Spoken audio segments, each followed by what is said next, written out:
Una vez visto el tema de San Anselmo, debemos de ver otro autor que es muy importante en la Edad Medieval, que es Ricardo de San Víctor, un autor místico de la escuela de San Víctor precisamente, y que tiene una fuerte influencia de parte del pensamiento de San Agustín.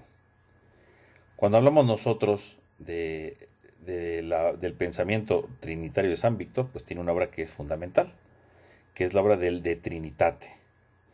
Esta obra de Trinitate de Ricardo de San Víctor, podemos decir que tiene dos partes. La primera parte es sencilla, hablando de Dios como uno, y de ahí, verá, poco a poco pasa a la segunda etapa, que es Dios Trino. Esta obra pues está compuesta básicamente por seis libros, que es importante que nosotros veamos cómo él va a profundizar en el misterio de Dios y sobre todo el misterio del Dios trinitario. La obra comienza con un prólogo en la que él dice que es necesario elevar todo hasta la fe. Nuestra inteligencia tiene que ser elevada a la fe para poder llegar a la intimidad de Dios, porque finalmente la intimidad de Dios la podemos captar y la podemos entender precisamente con nuestra inteligencia, pero necesitamos de la fe para que esa fe nos pueda elevar precisamente a conocer el misterio de la vida divina. En el primer libro, Ricardo de San Víctor va a empezar a ver precisamente sobre el tema de la sustancia divina. Dice Ricardo de San Víctor que cuando hablamos de la sustancia divina es única y perfecta. Tiene esas dos características. Y por lo tanto, dice, la misma sustancia divina nos ayuda a reconocer la existencia de Dios. Como buen autor medieval también va a hablar un poco de la existencia de Dios, pero claro, él va a recurrir entonces al concepto de la sustancia divina. Dice, podemos ver nosotros pues, que existen muchos seres contingentes a nuestro alrededor, y estos seres contingentes se van manifestando de diferente manera. Cada uno de los seres va manifestando de diferente manera. Y por lo tanto podemos ver que existen diferentes grados de perfección. Diferentes grados de perfección, porque cada ser contingente, pues unos son más perfectos que otros, ¿verdad? No es lo mismo una piedra que un animal, ¿verdad? Tiene otras propiedades que le hacen ser más perfecto, como la movilidad, y obviamente el ser humano, ¿no? O sea, cada ser, aunque son contingentes, se puede ver una escala de perfección en cada uno de ellos. Y entonces, dice, cuando hablamos del mundo visible, pues vemos que sí está estos grados de perfección en la creación, en este mundo visible. Pero todo esto que existe en el mundo contingente no existe por sí mismo, sino que alguien le ha dado la existencia. Existe porque hay un ser que sí existe por sí mismo y es eterno, y ese es Dios. Y es el que ha dado la creación de todo. Entonces, de una manera muy sencilla, él habla de la existencia de Dios, haciendo ver justamente esta realidad, ¿no? Entonces, vivimos en un mundo contingente donde alguien nos ha dado el ser. Dice, y si alguien nos ha dado el ser, quiere decir que entonces nosotros no nos podemos dar el ser, porque yo a mí mismo no me puedo crear claramente. Pero hay alguien que sí me puede dar el ser. Y entonces ese tiene que ser Dios. Y ese no es contingente. Yo soy contingente porque yo no me puedo dar a mí mismo el ser. Dice, pero hay alguien que es Dios, por lo tanto, que me ha dado el ser. Entonces Dios existe precisamente porque debe haber a alguien que supere estas sustancias que son meramente contingentes, pasajeras, caducas, frágiles. Y esa es la perfección total que es Dios. Porque la esencia de Dios es única y perfecta. En el libro segundo aborda el tema de los atributos divinos. Y entonces él empieza a abordar y a ver diferentes elementos diciendo que Dios, por ejemplo, es increado, que Dios es inmenso, ¿verdad? Que no tiene medida, que Dios es inmutable porque Dios no sufre cambio alguno. Y por lo tanto, dice que estos atributos que le vemos, que podemos decir de Dios, no le aumentan ni le disminuye nada. O sea, la misma perfección de Dios le hace tener estos atributos, que no porque tenga estos atributos significa que pueda llegar a ser algo más, porque no, si él es perfecto así con estos atributos es suficiente, no será algo más. Ni estos atributos le disminuyen algo, al contrario, es parte de su propia perfección como Dios en cuanto tal, ¿no? Es parte de su esencia divina. Incluso él llega a decir que la esencia divina es supersustancial, es decir, que no tiene accidentes. Todas las sustancias en general, ¿verdad? De este mundo contingente, pues tiene accidentes. Nosotros conocemos las sustancias por sus accidentes, ¿no? Recordemos, ¿no? Entonces yo puedo conocer la sustancia humana por los accidentes que vamos teniendo, nuestro color, nuestra ropa, mis lentes, ¿verdad? Son accidentes que me ayudan a acercarme a la sustancia de una realidad, porque la sustancia la conozco gracias a los accidentes. Dice, sin embargo, cuando hablamos de Dios, la sustancia de Dios es súper sustancial, es decir, es una sustancia que no tiene accidentes, no tiene accidentes. ¿Por qué? Porque es perfecta, no necesita de accidentes para conocerla, es una sustancia perfecta. En el libro tercero va a empezar a hablar ya, va a empezar ya a acercarse del misterio de Dios uno al misterio del Dios trino. Entonces, en el libro tercero, él empieza a hablar ya de la pluralidad y de la Trinidad en Dios. Y entonces dice que en Dios existe la plenitud de la felicidad. Porque si Dios es perfecto, pues entonces en Dios está la plenitud de la felicidad. Y esa plenitud de la felicidad se va manifestando precisamente en la experiencia del amor. Porque en Dios el amor es lo más deleitable que puede existir. Y es un amor que es mutuo. Porque en la suprema felicidad no puede faltar nunca, ¿verdad? Es estar deleitable, que se va entregando, que se va transformando, ¿no? Esto es algo muy importante. Porque el amor implica siempre darse. Y entonces él va a concluir precisamente que si el amor implica darse, en la vida divina hay tres personas para que este amor se pueda dar, para que ese amor se pueda compartir. Y entonces para ello va a empezar a explicar precisamente cómo en Dios se puede apreciar la plenitud de la gloria. ¿Cómo se puede apreciar la plenitud de la gloria? La verdadera gloria, dice él, consiste en comunicar a otro aquello que posee. Eso es la verdadera gloria. Gloria, Dios tiene la plenitud de la gloria. ¿Y qué es la gloria? Comunicar lo que yo poseo. Cuando yo comunico algo que poseo, estoy dando parte de mi gloria, estoy glorificando, ¿no? Y entonces en Dios existe la pluralidad de estas personas porque al interior, ¿verdad? Al interior de la vida divina están los tres, ¿verdad? Las tres personas en la que se comunican todo. Quiere decir que ahí se comunica todo, entonces la plenitud de todo, la verdadera gloria de Dios ahí está, en esta comunicación que se dan adintra de ellos, que eso es lo más importante.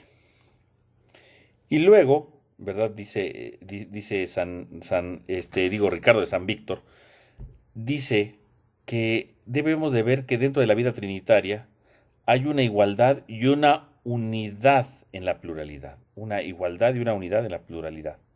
¿Qué quiere decir eso? Que podemos hablar de tres personas distintas, Padre, Hijo y Espíritu Santo, pero existe una misma unidad. Entonces son tres personas, pero las tres personas son coeternas. Las tres personas participan de los mismos atributos divinos. La primera persona, que es el Padre, ¿verdad? Es eterno, es inmutable. Y la segunda persona, la tercera persona, que es el Espíritu Santo, participan de las mismas propiedades. Por eso hay una igualdad y una unidad de pluralidad. Es decir, pluralidad en el sentido de que hay tres personas, pero hay una unidad, porque los atributos que se le atribuyen a una de las personas de la Trinidad necesariamente se le atribuyen a las otras dos. Participan de lo mismo. Las tres personas poseen la misma perfección porque las tres personas forman un único Dios. En segundo lugar, habla sobre la Trinidad de las personas. Ya empieza a abordar ya el tema de la Trinidad de las personas y va a empezar a decir que el amor supremo y más perfecto, como decíamos, implica comunicar la felicidad. Cada persona debe de ser precisamente, debe de tener un objeto de amor común, ¿no? Pues si yo no soy capaz de amar a otra persona, pues no tengo amor, ¿no? El amor tiene que tener siempre un objeto, ¿no? De amor. O sea, yo ¿cómo manifiesto que tengo amor? Porque se lo manifiesto a una persona o a una cosa o yo qué sé, pero tengo que tener un objeto a quien dirigir el amor. Si no tengo ese objeto, estoy mal, ¿no? Es una cosa mal. Y entonces él dice, quiere decir que entonces la vida divina tiene que ser trinitaria, porque sin la vida trinitaria no habría la capacidad de comunicar la delicia del amor. O sea, si Dios fuera uno solo, una persona y un solo Dios, y por lo tanto una sola persona, ¿a quién le comunica su amor? Claro, puede comunicarla a sus criaturas porque las crea así, pero antes de la creación, ¿a quién le comunica su amor? A nadie. En cambio, dice Ricardo de San Víctor, hablar de la Trinidad nos habla entonces de la perfección del amor, porque quiere decir que Dios desde la eternidad siempre se ha comunicado el amor, siempre se ha deleitado en comunicar su amor, siempre se ha deleitado en comunicar esta delicia del amor, y por lo tanto es el amor perfecto, porque desde la eternidad siempre ha compartido el amor. El amor perfecto se comparte siempre. Y Dios lo ha hecho desde toda la eternidad. Por lo tanto, es necesaria la vida trinitaria. La vida trinitaria habla entonces de una comunicación del amor. Y cuando hay comunicación del amor, entonces hay una perfección en el amor. Así lo va marcando precisamente Ricardo de San Víctor. Y entonces dice que esta igualdad, ¿verdad? De las personas, porque participan de lo mismo, también nos habla de esta diversidad, de esta trinidad, ¿no? Que se van compartiendo el amor. En el cuarto libro vamos a encontrar el tema de las personas. Va a empezar a hablar de las personas divinas ya. Empieza entonces ya a profundizar ya no solamente en general sobre la Trinidad, sino ya empieza a abordar el tema de las personas. Y él dice, no hay que confundir el concepto de persona con el concepto de sustancia, no es lo mismo. Porque en Dios existe solo una sustancia. Dice, la sustancia es lo que designa lo que es una realidad, ¿no? Es lo que es una realidad. Entonces hay una sustancia, porque ¿cuál es la realidad que designa esa sustancia? A Dios, la divinidad. Por lo tanto, solamente tenemos una sola sustancia.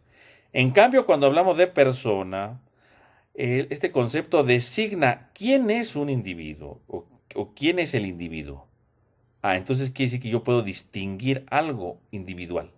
Y en Dios entonces existe sí una sola sustancia, una sola realidad que es la divinidad. Y al mismo tiempo puedo distinguir tres personas. Pero dice Ricardo, cuando hablamos de tres personas no hablamos de tres sustancias. Es una sola sustancia con tres personas. Que eso es lo más importante. Y entonces dice, dado que estas tres personas participan de una misma sustancia, entonces podemos ver que la sustancia divina existe por sí misma. Entonces retoma algunas ideas que ya había visto desde el libro primero. Entonces dice, cuando hablamos de la existencia, ¿no? ¿Qué cosa es una existencia? Existencia es cuando alguien da subsistencia a algo, ¿no? Porque eso quiere decir existencia, ¿no? Ex indica, ¿verdad? Esta partícula en latín, ex, quiere decir que alguien recibe algo, ¿no? Que alguien reciba eso. Existencia. La asistencia es lo que subsiste. Entonces, que alguien me da subsistencia. Eso quiere decir la existencia. Cuando alguien me da subsistencia. Yo existo porque Dios me da mi subsistencia. Yo estoy aquí porque Dios me ha dado una subsistencia. Me ha creado, me ha dado la vida, me mantiene con vida. Pero dice, cuando hablamos de la existencia de Dios, no es que alguien le haya dado la existencia, sino que Él mismo existe por sí mismo. ¿Quién le ha dado la existencia a Dios? Él mismo. Su esencia y su existencia, o sea, la misma naturaleza divina hace que exista Dios. Y por lo tanto, no hay una división profunda. Al contrario, en Dios existe por sí mismo. Él no tiene un origen en cuanto que alguien le haya dado la existencia. Él mismo es la existencia. Él mismo se da la subsistencia. Él subsiste porque es Dios. Y por lo tanto, su naturaleza, su esencia divina es esta existencia que él va teniendo. Y precisamente entonces dice que en Dios hay una existencia común, ¿verdad? Dios subsiste por sí mismo, existe por sí mismo, y esta subsistencia por sí mismo la tienen las tres personas de la Trinidad. El Padre, el Hijo y el Espíritu Santo subsisten por sí mismo, porque los tres participan de una misma sustancia, que es la sustancia divina. Entonces él aclara este tipo de cosas.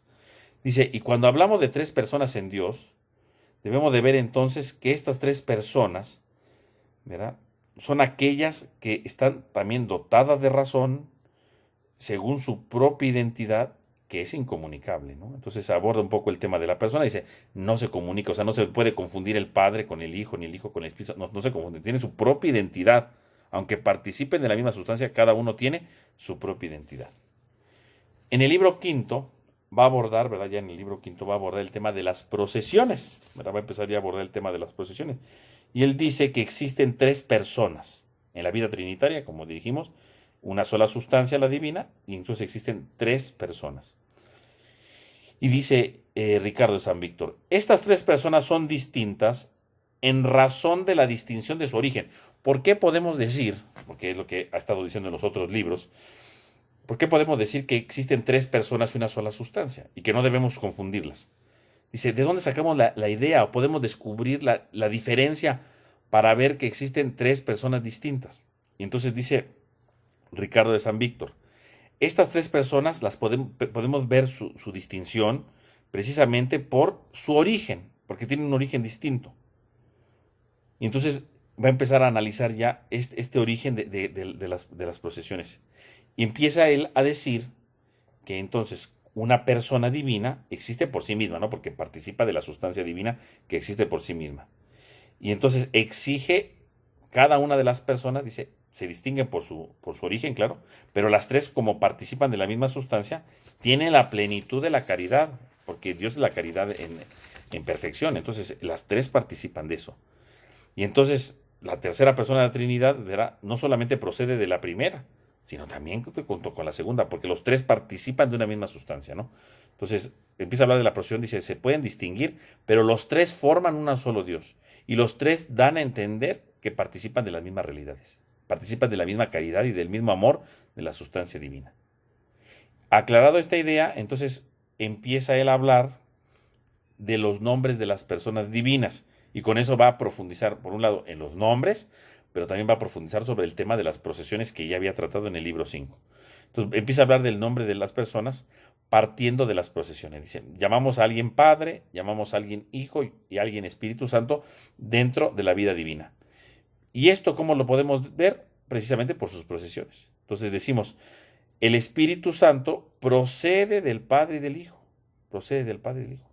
Y el Espíritu Santo, la procesión del Espíritu Santo, no es como la del Hijo, son diferentes, porque la procesión del Hijo es una generación y la procesión del Espíritu Santo es una expiración. Son dos cosas diferentes, cada uno es distinto. No puedo usar la palabra generación para Espíritu Santo y para Hijo, porque entonces querría decir que son iguales, y no. Cada uno tiene su distinción, cada uno tiene su manera de entender las cosas.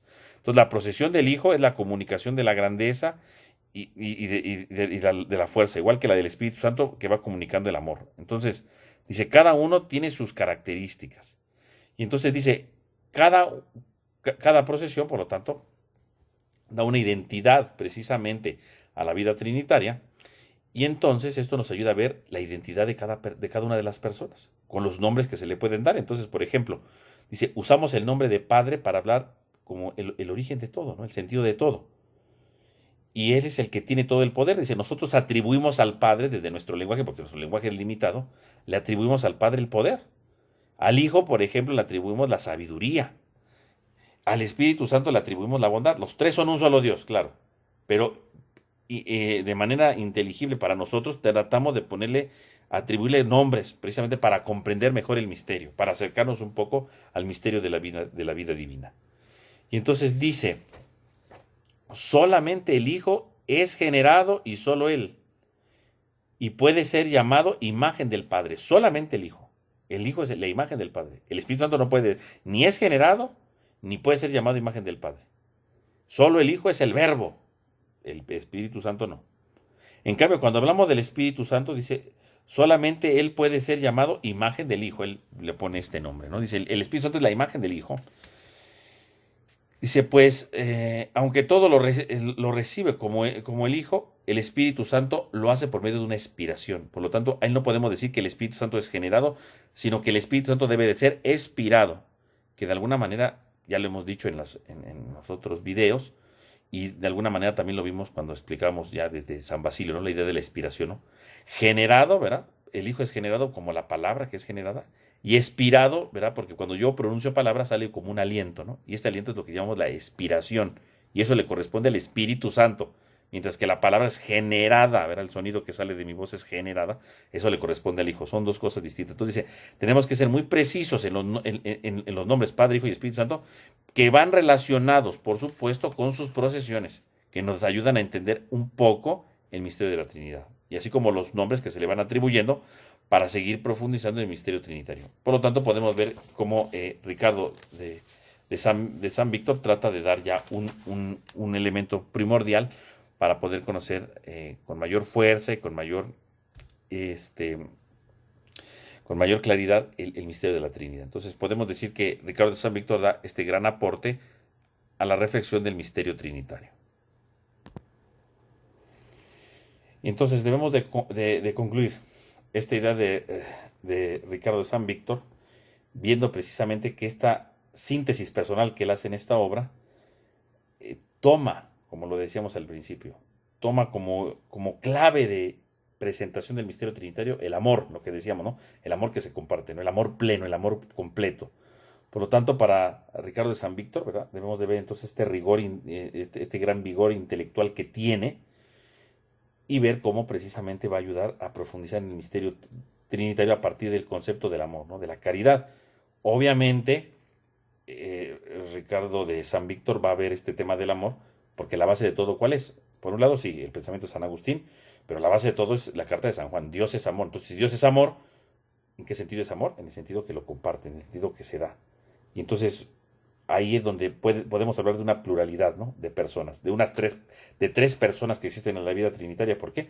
Porque por medio de estas tres personas se manifiesta el amor, ¿no? Esta es como la clave central de la obra de Ricardo de San Víctor, ¿no? Y de la interpretación que él hace precisamente de la Trinidad para acercarse, ¿no? Para poder profundizar en esto.